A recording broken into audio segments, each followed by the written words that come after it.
Hey, folks, he's back, Eddie. You see me, Let's on the line with us from the AJC. I always win the bow ties, the great announcer of the Falcons. He won the bros as well. He's one of the guys. It's our man, D Ledbetter on the boss man. So, D Led, good to see you again. How you doing, brother? Oh, I'm doing great, boss man. Thanks for having me on the show today. Yes, and I want to have you on because Coach Gayle loves your work, man. And Coach Gayle said, we got to get you on the show. I said, I can do that. I can make it happen. So we got you on the show. We Thank appreciate you. We appreciate you, sir, Mr. Ledbetter. I love your work. You look as amazing in person as you do in the newspaper. So just want to say thank you. Well, thanks for having me, Coach Gayle, and I really appreciate your kind words. I'm wearing a Seahawks hat, but that's my Smyrna Seahawks Little League hat, not the big Seahawks. Because we do a lot of used to do a lot of coaching in the community over here. No doubt. And you know what, D-Led, Coach Gayle was a teacher in high school before he got his job at Albany State. And he's also with St. Thomas and down in Miami. So Coach Gayle loved to teach, man. And I know you're a teacher as well in what you do with journalism. I see you at the Hawks games, bringing children to the game. So Coach Gayle, you and Coach D-Led, y'all both teachers, man. So you feel free to jump in, Coach Gayle.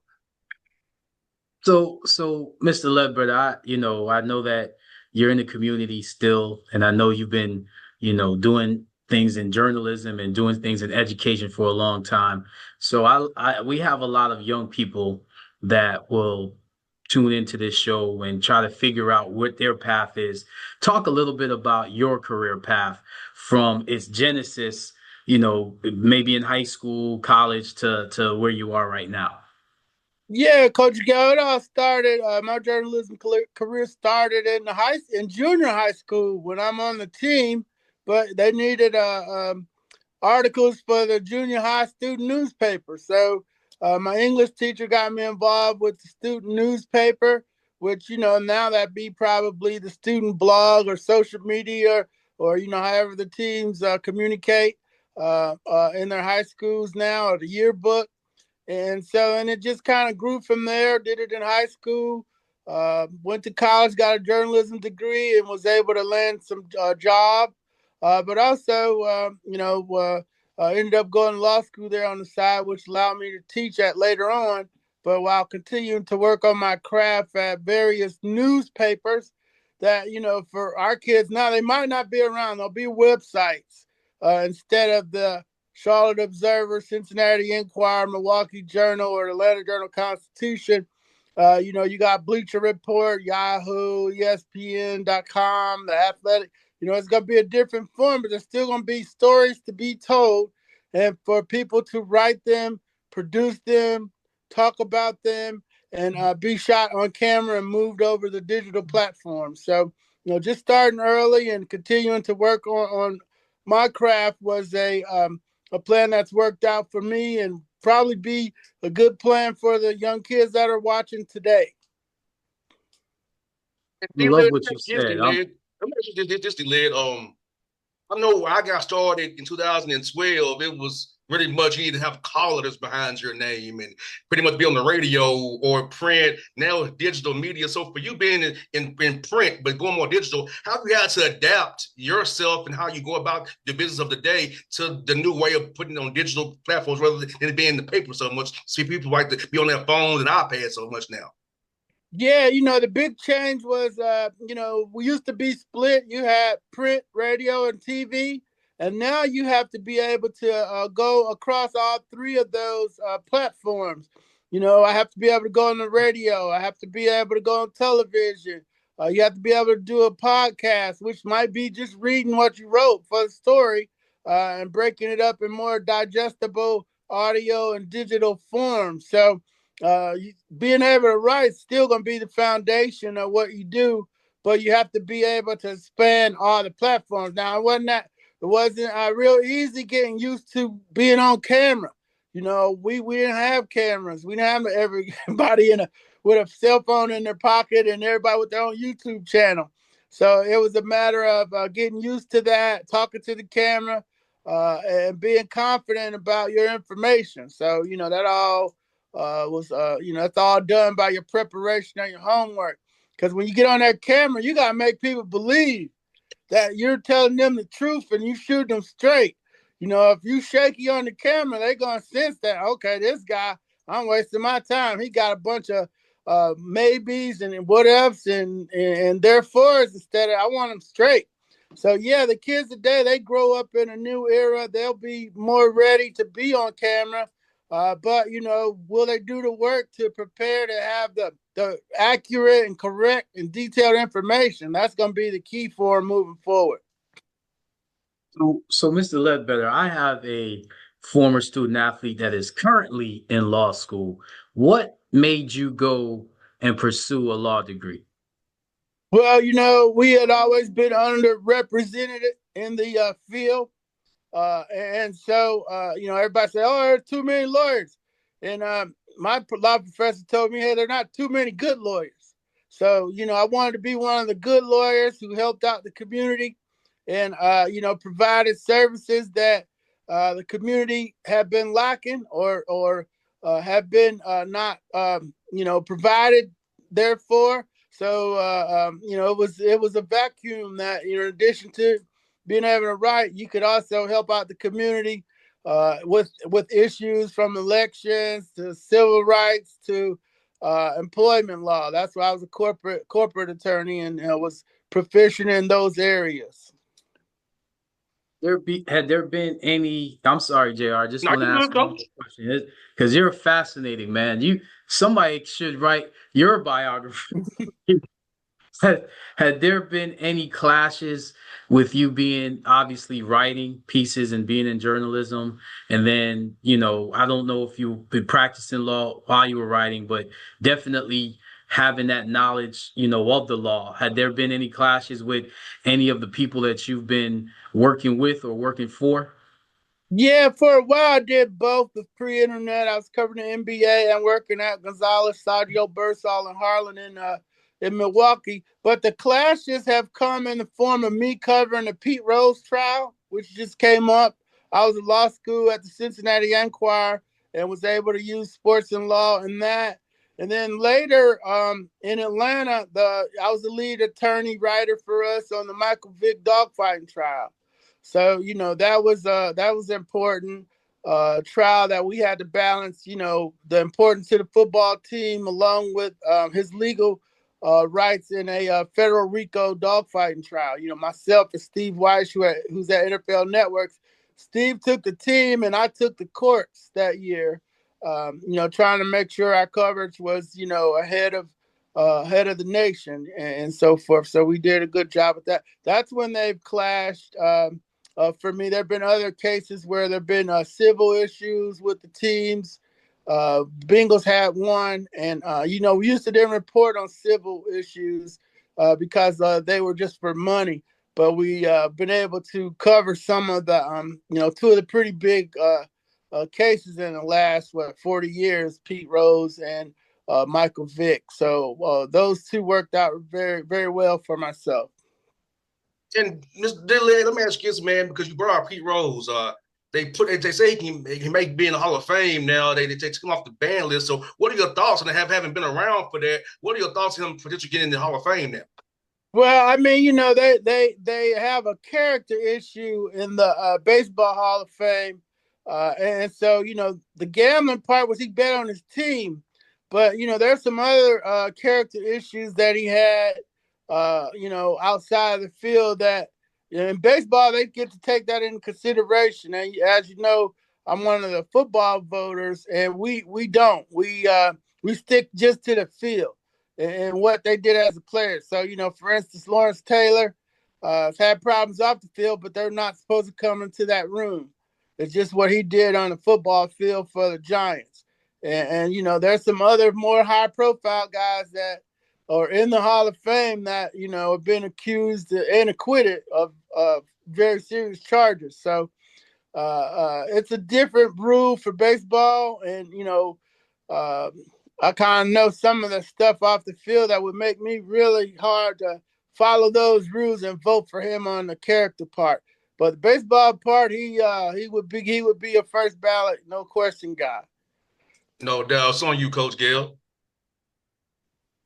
Man, I just want to because there's so many follow-up questions to that, especially what you said, JR, with the Baseball Hall of Fame kind of changing up their criteria now. And now you just threw a nugget out there. So you're a part of the NFL Hall of Fame committee. So with your writing, and I've always wanted to ask journalists this, with your pieces, have you ever had any former athletes? Have you ever had any politicians? Have you ever had any people, in the news or in the media or just popular celebrities come in and kind of cross the line past just seeing you somewhere and saying some things to you? Have you ever had anything crazy that would have you say, "Whoa, I don't know if I want to, keep doing that," young in your career? I'm sure now you kind of seen it all, but kind of as you started out.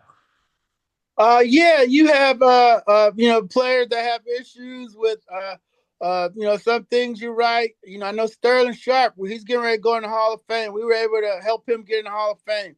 I kind of got my job covering the Packers because he wouldn't talk to the other reporters, but he wouldn't talk to me either. So they found out I could still cover football. They thought the brother was going to talk. They sent me up there on the brother card thing. Maybe he'll talk to the young brother, but he wouldn't talk to me either. So we joked about it in New Orleans this year at the Super Bowl. He's like, "What?" I was like, "Yeah, I was up there covering teams." He's like, "Well, you okay? Did you make it?" He said, "I know I was tough on you." I was like, "Yeah, I didn't care." I had thick skin, so I kept it moving. And be good to see him go in the Hall this year. I remember Seth Joyner threatened kick me. I had to ask him about his knee surgery. He was near the end of his career. It was bone on bone.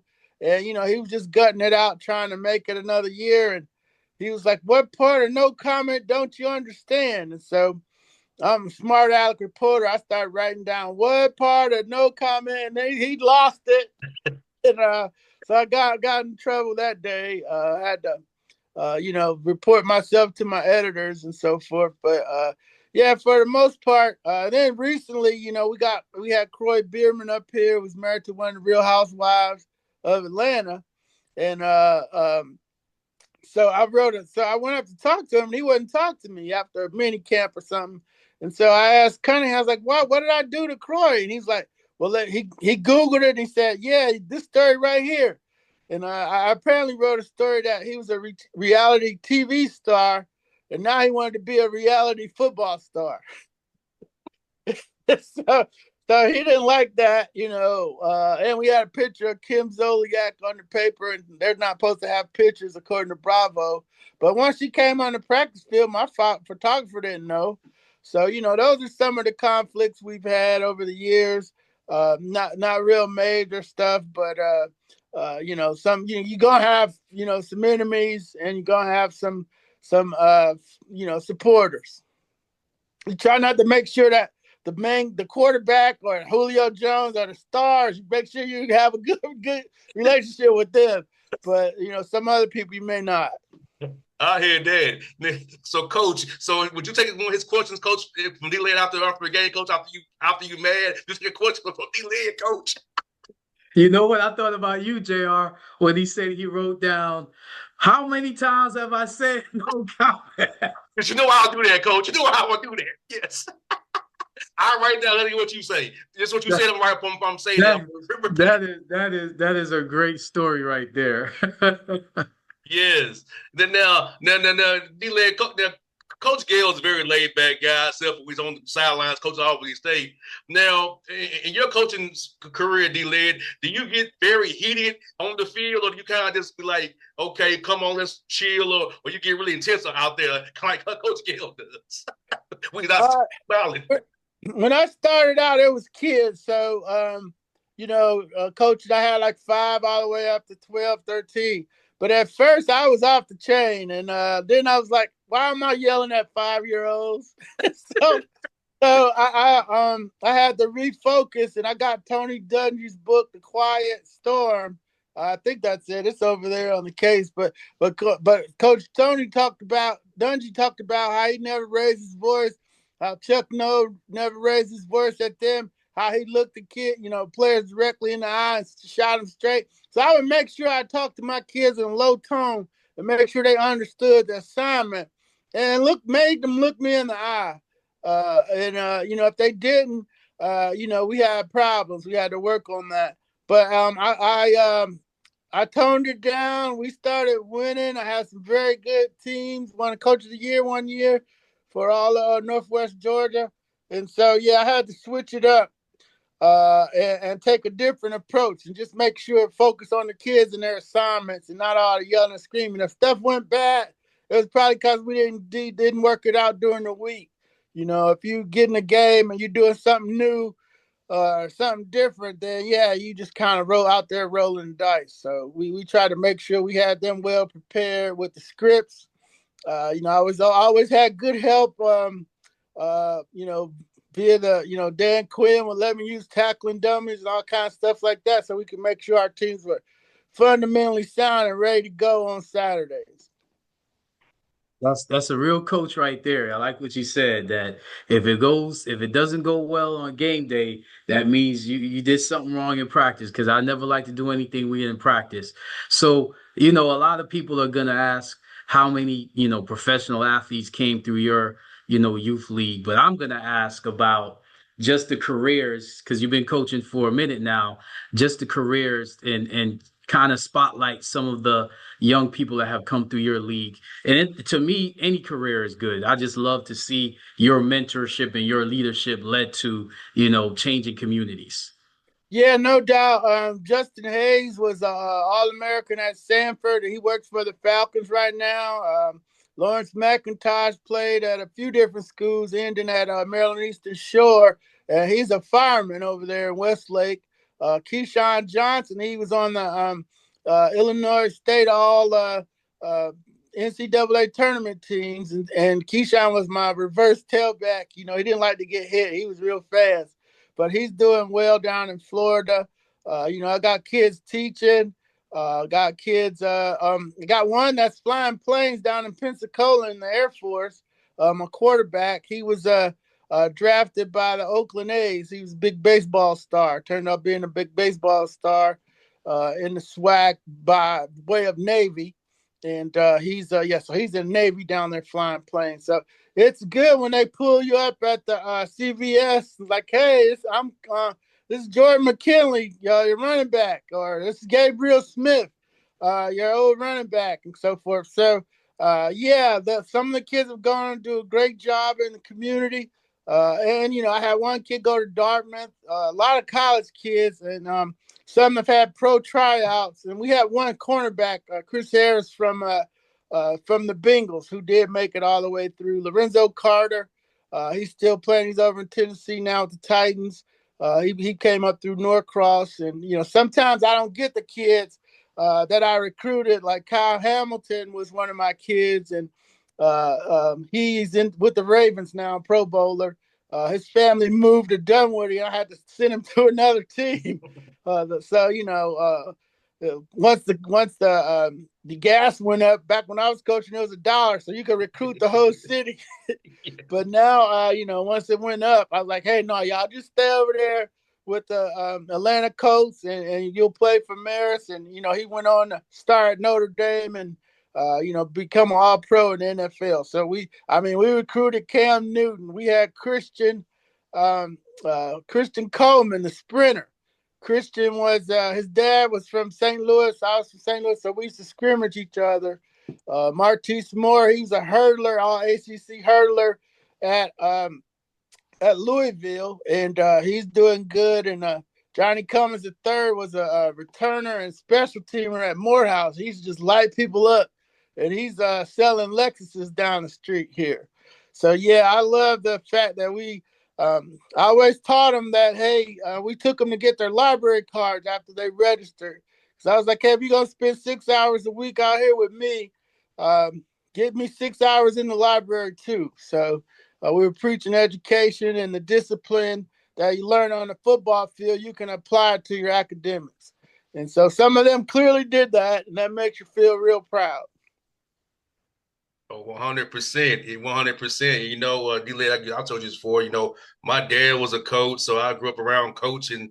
And I'm helping out Coach Gayle now, coach with Albany State now. So it's fun to impact these kids, D-Led. Like I know coaches should tell you, like they're players who I mentor on his team now, try to help out. We do have a young man in journalism. We probably connect D-Led with him, coach, to maybe help out, get him on the right track too. We have a guy on our team who's a journalism major as well. So it's just really fun to really pour in the kids like my dad used to, and being with Coach Gill letting me do this with him. It's been fun, D-Led. I'm enjoying helping these kids out, give them a little bit of what I have to offer as well. Yeah, that's awesome, and keep up the great work because they need to know. They need to know the examples that are out there for footsteps for them to follow in. I never knew about being an athletic director, but now that's my dream job. I'd love to be coach's boss. Make sure he had everything he needed to win and get to the tournaments and so forth, and get that NIL money in coach's hands so we could make the program go. But I didn't know about that growing up, but we could tell the kids about that now, how important the math is and how important geometry is in football, sports, and coaching, so they can have some more options as they move forward. Every coach has a mantra, so I'm not gonna assume. So you said that you wanted to get you told your players you're gonna have 6 hours with me on the field. Give me 6 hours in the library. But what for a player that has played for you, they know one of the mantras that you will say at every practice. What's the mantra for you? Yeah, mine was go hard. I need everything you got. We gonna go hard. If we get it wrong, we gonna fix it, but we gonna go hard the whole time. So whether we running sprints at the end of practice or doing jumping jacks at the beginning, we gonna do our best for that whole 2 hours. And we gonna go hard. And then, if we get on the football field and we things ain't going our way, we still gonna be going hard. So, no matter what in life, I learned from Pete Gillen, who was a coach at Xavier when I was in Cincinnati. He's like, hey, you can go hard every day. You can play defense and basketball every day. Your jumper might not be falling, but I gotta have that every day, and that's what I preach to the kids. And it was great because I go see the high school games. And I can kind of pick out my kids on kickoff coverage. Because they're the first ones down the field lighting people up. So, go hard was my mantra, and it applies to football and life. And what's yours, Coach? So if you know me and you play for me, then my favorite line has always been, "The real world will teach you better than I can." So everybody that plays for me, they hear that, and about about a year or two after they leave me, they always say, "Coach, you were right." No, and my dad's was master. Every motion counts. Yep. That was his favorite line. Every motion counts. So we were out on his basketball court. Every motion counts. Mm-hmm. Everything you do counts. So I use it to this day, D-Led and Coach. Even on his radio show, everything I do matters. Every guest matters. Every question matters. So that's still stuck in my head, even though 13 years in this radio game, everything I do matters when I get on this radio show, man. Mm-hmm. So Mr. Ledbetter, let me ask you this question, because you've interviewed coaches, you've been around coaches, you are a great coach, and to me, a great coach is all about leadership. What to you, and I want you to be specific to the sport, what makes a great coach? You got to be able to communicate, and you got to be able to handle people. People can meet them where they are. People come from all over, and you got to. In my instance, dealing with the parents, because you want the trust of the kids. I can handle the kids, but once the parents know that you have their best interests, the kids at heart, they're gonna fall in line. Now the parents I started with in 2006, they were a lot different than the parents in 2018. So 2019 was my last year. So I probably need to reassess that. But it's all communications and expectations and managing those expectations. So, Parents want answers. Sometimes they don't like the answers you have, and you gotta separate. But as long as you communicating with them and manage your expectations, you should be good in any sport.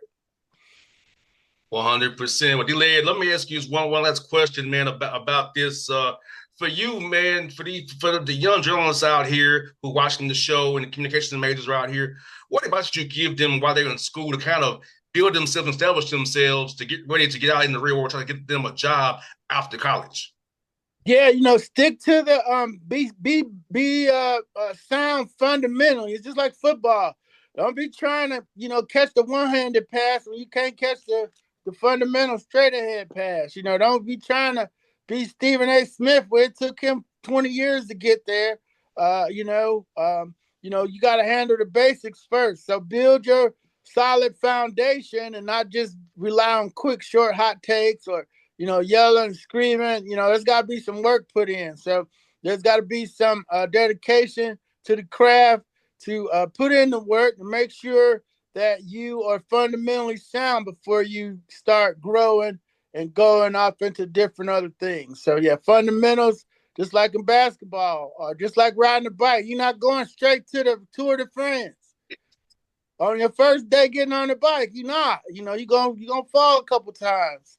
So, but keep getting back up and keep doing the work. That'd be the advice I give the young kids starting out in journalism. Just get some reps in wherever they're at. Student newspaper, the student social media site, the yearbook. Just keep getting practice as much as you can and keep working on the craft and build up your fundamentals.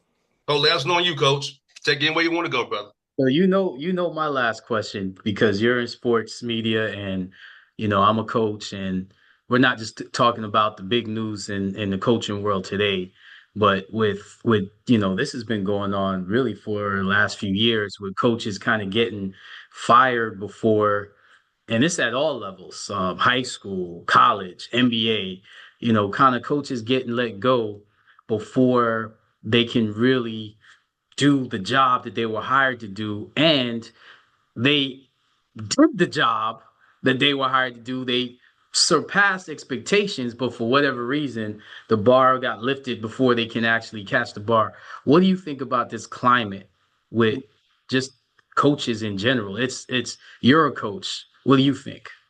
Yeah, the situation is now that the teams make money no matter what. Like the NFL, they before they even kick off on Sunday, everybody's in the black because they got all this TV money and so forth. So the days of Mike Tomlin and teams with sustained winning, staying with the coach over a long, long period of time, those are over because they got to cater to the whims of the fans and it blows back and forth. So even with sustained winning doesn't guarantee you success. The winningest coach in Falcon history, Mike Smith, was let go after 2 down seasons, after 6 straight years of playoffs. So, and they haven't been the same since. So, if you're talking about sustained winning, the teams that have won over time have had very few coaches. Look at the Steelers. Look at the Green Bay Packers. Look at the New England Patriots with Belichick. You can say it was Belichick. You can say it was Brady, but they didn't fire the coach. So, you keep changing coaches every year. Thibodeau is what we're referring to today in New York. He exceeded expectations. Look like they have a good foundation to move forward with. They're going to bring somebody else in to finish off the deal. We saw that with John Gruden and Tony Dungy in Tampa. We've seen it a few other times here. But if you really say you want to be a sustained winning franchise, you don't tear up the foundation every couple of years is what we're seeing. And I asked Coach Smith, I was like, Coach, why are they doing this? Because it went down from like an average of 4.8 years to 3.2 years. So you don't have a 5-year plan anymore. And I was like, why is that so? He's like, because they can. And the they is the owners. No doubt. We'll leave it there. Coach Gayle and JR here with D Ledbetter. It's been a great show. It's been fun. We'll do this again down the road, man. It was a pleasure to have you on the show. Well, thank you, JR, and thank you, Coach Gayle, for having me on the show. It's my pleasure. You all have a great rest of this week and continued successes to you both. Thank you so much. bless you, Mr. Ledbetter. You are a blessing to our young people. Well, thank you. I really appreciate that, Coach Gayle.